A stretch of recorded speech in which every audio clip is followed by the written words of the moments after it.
Guys, स्वागत है आपका अपने YouTube चैनल स्टडी विद अमन कुल में। तो आज की इस वीडियो में हम क्लास 10th की बायोलॉजी के मोस्ट इंपॉर्टेंट टॉपिक्स देखेंगे।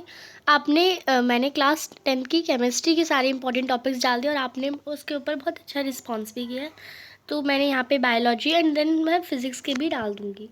तो यहाँ पे बायोलॉजी में आपके क्या क्या इंपॉर्टेंट टॉपिक्स हैं और आपको ये सारे अगर आपने कवर नहीं करे तो आप इन्हें कवर कर लीजिए जल्दी से।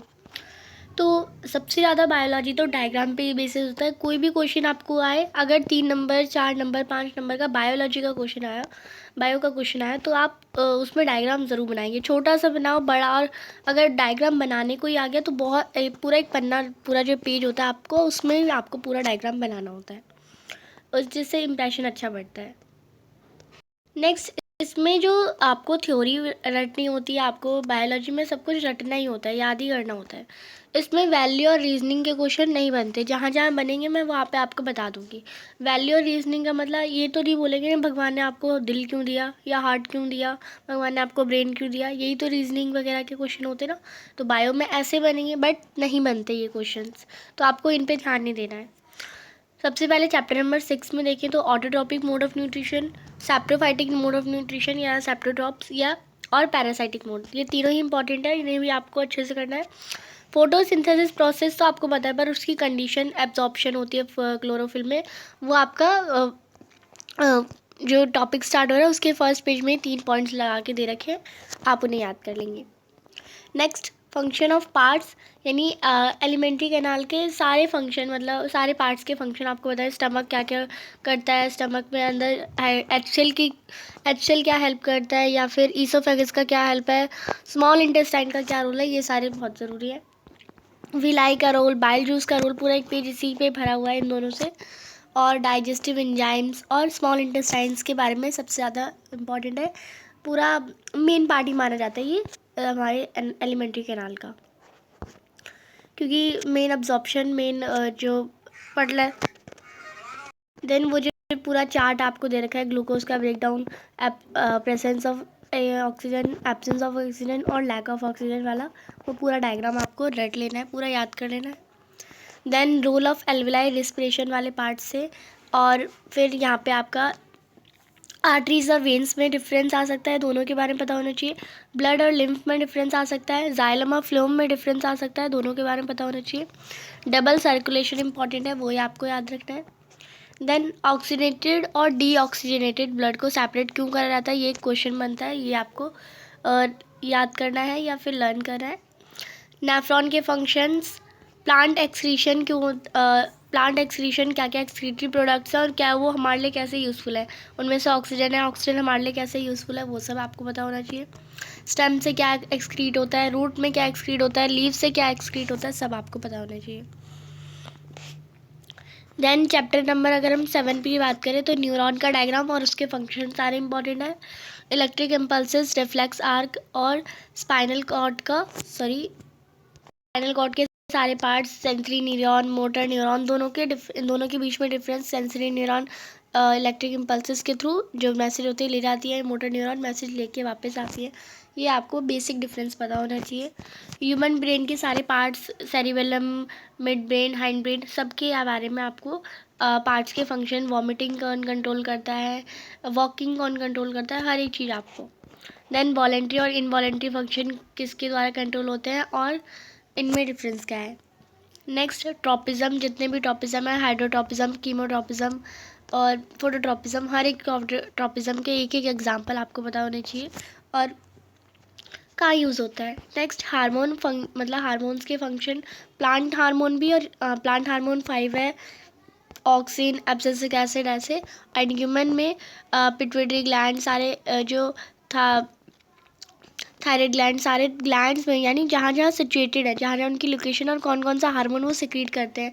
एक बेसिक सा क्वेश्चन बनता है इनमें भी कि सेक्सुअल हार्मोन्स कौन कौन से रिस्पॉन्सिबल होते हैं फीमेल में, तो वो आपके ट्रिजॉन सिक्रीट करता है। तो ऐसे बेसिक क्वेश्चन बनते हैं। नेक्स्ट, टेंड्रिल कैसे प्लांट की ग्रोथ को प्रमोट करती है, ये आपको पता होना चाहिए। देन अगर हम चैप्टर नंबर 8 की बात करें तो वेरिएशंस, और वेरिएशंस के बारे में क्यों होती है और क्या हेल्पफुल है, ये सब आपको पता होना चाहिए। एंड सारे हर जितने भी आपकी प्रोसेस है सेक्सुअल रिप्रोडक्शन की, वो सबके एग्जाम्पल आपको बताने चाहिए। आपको ये नहीं बोलेंगे कि बिनरी फिजन का समझाओ, ऐसा नहीं बोलेंगे। आपको बोलेंगे कि पैरामीशियम में कौन सा प्रोसेस होती है, आसेक्सुअल रिप्रोडक्शन होता है, तो आसेक्सुअल रिप्रोडक्शन का कौन सा टाइप होता है और उसे एक्सप्लेन भी करिए, ऐसा पूछ सकते हैं। अब आपको याद रहेगा पैरामीशियम, तो हाँ आप कर सकते हैं। ये तो फिज़न का एग्जाम्पल है। और फिज़न में भी कौन सा, बाइनरी फिज़न। एंड आप इसमें एग्जाम्पल के साथ इसे डेफिनेशन लिख देंगे कि बाइनरी फिज़न जब वो ब्रेक डाउन होता है। अगर हम, और सबसे इम्पॉर्टेंट एग्जांपल राइजोपस का है। राइजोपस किस में होता है, स्पोर फॉर्मेशन में होता है। स्पोर फॉर्मेशन में होता है। और राइजोपस में क्या क्या वर्किंग होते हैं, नीचे हाइफा जो होता है वो वर्किंग नहीं होता। तो ये सारे ब्रेड मूल का एग्जाम्पल आपको देना है। देन फ्लावर का diagram, longitudinal function of flower, जो आपका ऐसा वाला जो डायग्राम है ना, ये वाला जिसमें आपको फर्टिलाइजेशन दिखा रखी है। एक तो ये वाला डायग्राम है और एक आपका फ्लावर वाला है, कुछ इस टाइप पे एक फ्लावर वाला जो डायग्राम है, इसमें आपको हर एक पार्ट ऐसे शो कर रखा है। तो आपको ये वाला जो डायग्राम है इसे ज़्यादा अच्छे से इंपॉर्टेंट रखना है। एंड ये भी आपको पता होना चाहिए, बनाना आना चाहिए। एंड रेडिकल और प्लूम्यूल में डिफरेंस, और वेजिटेटिव प्रोपोगेशन के एडवांटेज और डिसएडवांटेज भी। तो एडवांटेज क्या क्या है कि कम टाइम में मिल जाता है, सीड की ज़रूरत नहीं होती। डिसएडवांटेज क्या होता है कि वेरिएशंस नहीं मिलती। ऐसे आपको 3 पॉइंट्स, ताज़ा पॉइंट्स सबके बारे में पता होना चाहिए। एंड आप इवन ये भी कर सकते हैं, जितने भी सेक्सुअल रिप्रोडक्शन है वो सबके एडवांटेज और डिसएडवांटेज आपको पता होना चाहिए। आगे एक इस टॉपिक, ये जो पूरा टॉपिक है उस टॉपिक का ही क्वेश्चन आ जाता है। जैसे लाइक या ये टॉपिक आपको लिखा हो इतने से में आपको बुक में इसका आंसर देखा है, तो वो आपको ज़रूर पढ़ लेना है। What happens when egg is not fertilise, जब एग फर्टिलाइज नहीं होता तो मेंस्ट्रुएशन प्रोसेस होती है, वो आपका क्वेश्चन बन सकता है। STD यानी सेक्शुअली ट्रांसमिटेड डिसीज़ को कैसे कंट्रोल कर सकते हैं, और कंट्रासेप्शन मेथड्स कौन कौन सी है वो आपको बताना है, जिससे प्रेगनेंसी रुकती है। फीमेल फर्टिसाइड्स पे क्वेश्चन यानी वैल्यू बेस्ड क्वेश्चन एक यहाँ पे बनता है। मैंने स्टार्टिंग में बोला था आपको वैल्यू बेस्ड क्वेश्चन नहीं बनेंगे, बट यहाँ पे बनता है कि फीमेल के बच्चे को पैदा होते से पहले ही मार देते हैं, तो वो क्यों, ये सब आपके क्वेश्चन बनते हैं। नेक्स्ट चैप्टर नंबर अगर हम 9 में बात करें तो इनहेरिटेड ट्रेट्स, एक्वायर्ड ट्रेट्स में डिफरेंस, दोनों के बारे में आपको पता होना चाहिए। ये हमें हमारी जो हेरिडिटी से मिलते हैं, एक्वायर्ड ट्रेट जो हम खुद लेते हैं, जैसे कोई भी नॉलेज किसी चीज़ के बारे में। इन टेक्स्ट और बैक एक्सरसाइज इसकी बहुत इंपॉर्टेंट है, दोनों कर लेनी है आपको। एंड आपको पता है इसमें हेरिडिटी तक का ही पार्ट है, इवोल्यूशन पार्ट नहीं आ रहा है, वो आपको नहीं पढ़ना और उसकी एक्सरसाइज भी नहीं करनी। जो TT वाला जो आपका पूरा है कि ये फर्स्ट जनरेशन में क्या क्या बनता है, वो सारा इंपॉर्टेंट है। फिनोटाइप जीनोटाइप रेशियो दोनों इंपॉर्टेंट है। डाई हाइब्रिड क्रॉस, ये हाइब्रिड है, डाई हाइब्रिड क्रॉस आपको आना चाहिए। और फीमेल रिस्पॉन्सिबल क्यों नहीं होती है, वैल्यू बेस्ड क्वेश्चन बनता है यहाँ पे, क्योंकि 50% चांस होते हैं लड़का होने की और 50% चांस होती है लड़की होने की। तो मेल और मेल ज़्यादा रिस्पॉन्सिबल हम कह सकते हैं, या मेल या फीमेल दोनों ही रिस्पॉन्सिबल नहीं है, ये तो डिपेंड करता है कि क्या जा रहा है। लॉ ऑफ इनहेरिटेंस में आपका सेक्शन E से क्वेश्चन बन सकते हैं, यानी section E case based question आएगा। इस चैप्टर से सेक्शन E के क्वेश्चन बनना बहुत ज़्यादातर माना गया है, तो आप इस चैप्टर को सेक्शन E केस बेस्ड के लिए तैयार कर सकते हैं। नेक्स्ट आपका इन्वायरमेंट वाला चैप्टर आता है। इन्वायरमेंट वाले चैप्टर के लिए मैं ये कहूँगी, जितने भी आप सैम्पल पेपर कर रहे हैं या जितने भी MCQs कर रहे हैं और जितने भी PYQs कर रहे हैं आप, उनमें जितने भी आपके अवर इन्वायरमेंट वाले चैप्टर आए का क्वेश्चन आए, उन सबको पढ़ लो, उन सबको ही अच्छे से तैयार कर लो। उसके अलावा कोई क्वेश्चन आएगा भी नहीं। इस चैप्टर को अगर आपने यही सब कर लिया ना और इनमें कई क्वेश्चंस कर लिए, तो आपके लिए ये चैप्टर डन है।